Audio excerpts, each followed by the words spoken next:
नमस्कार, जय माता दी, राधे राधे, जय श्री कृष्ण। आप सब कैसे हैं? आशा करती हूँ आप सब लोग ठीक होंगे। तो आज हम एक प्यारा सा दर्द भरा, बहुत ही दर्दनाक सुहाग गीत लेके आए। यही माँ बेटी के स्वर में आप लोग सुने और कैसे लगा कमेंट में ज़रूर बतावा। यह गीत में इतना दर्द भरी कहानी है कि बिटिया का बाप यहन बहुत दुखी भा है। बिटिया सयान हो गया है तो देखा बहुत गरीब है उन।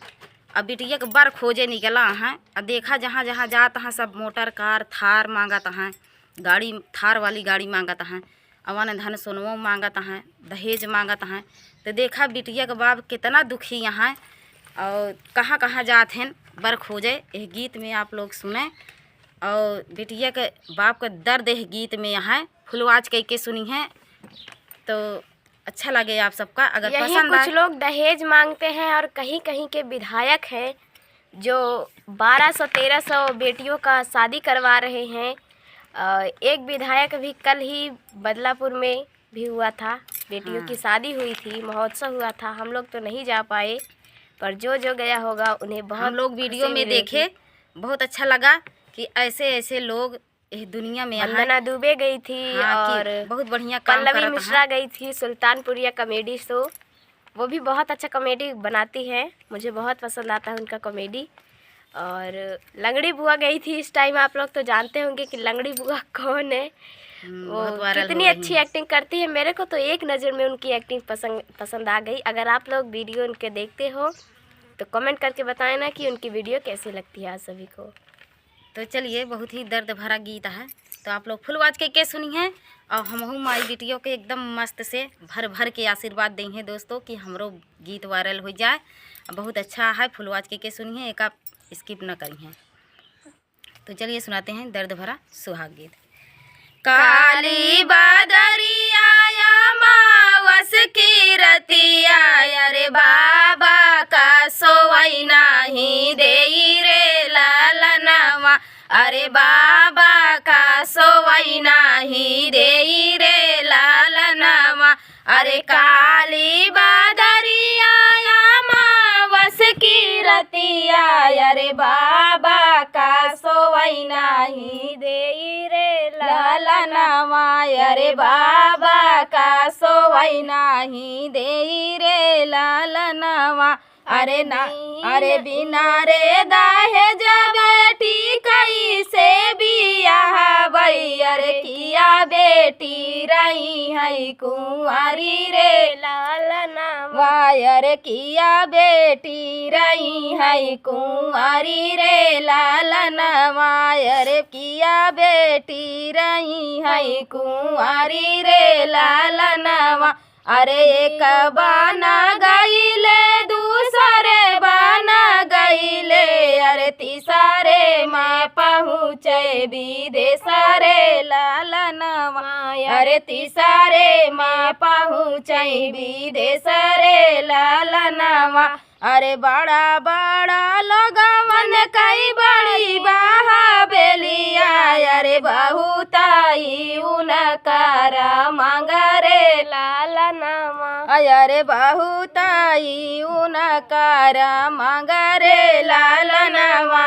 अरे बेटी के बाबा कई नीची पगड़िया, अरे रोवा थी दुनों हाथ जोड़ी रे लालनवा, अरे रोवा थी दुनों हाथ जोड़ी रे लालनवा। अरे बिना हो दहेज बेटी कैसे बियाह बई, अरे किया बेटी रही है कुंवारी रे लालनवा, अरे किया बेटी रही है कुंवारी रे लालनवा। अरे महंगाई हथिया, अरे महंगाई घोड़ावा, अरे महंगाई मोटर कार रे लालनवा, अरे महंगाई थार वाली गाड़ी रे लालनवा, अरे महंगाई थार वाली गाड़ी रे लालनवा। अरे बाबा से मांगा थी अनधन सोनावा, अरे नाही दिया रही है कुंवारी रे लालनवा, अरे नाही धिया रही है कुंवारी रे लालनवा।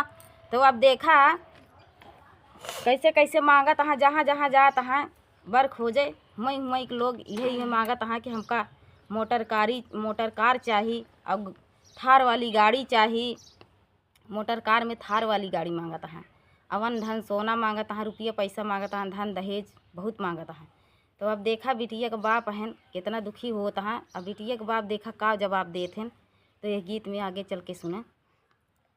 अरे नाही मोरे हाथिया हो नाही मोरे घोड़ावा, अरे नाही मोरे मोटर कार रे लालनवा, अरे नाही मोरे थार वाली गाड़ी रे लालनवा, अरे नाही मोरे